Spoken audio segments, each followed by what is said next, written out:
sa inyo pong pakikisa sa amin, ay nais po namin na malaman nyo na itong nagpapalakas ng aming pananampalataya.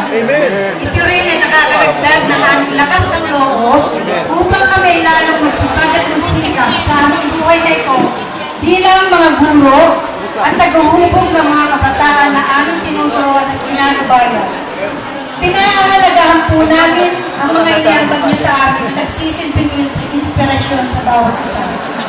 Truly, we are happy to see Christ in you.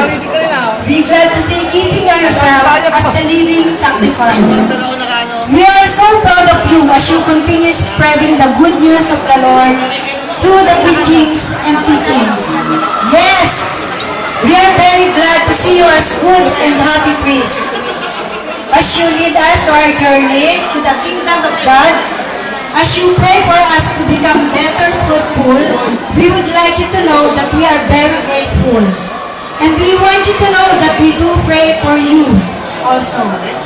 We pray the Lord bless you and guide you every day as you lead us to His kingdom. May these days brings us hope and serenity in our lives so that work hand in hand molding our students and guiding us in this journey called life. Mga minamahal naming mga pari, mabuhay po kayo at salamat sa pagpalalapit ninyo sa amin ng ating Panginoong Jesus. Hangad po namin ang inyong kaligayahan at tagumpay. Buhay pari.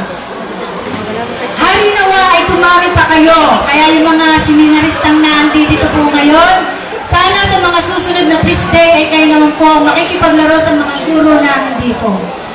Upang lalong magbigay inspirasyon at buhay kabanalan sa amin.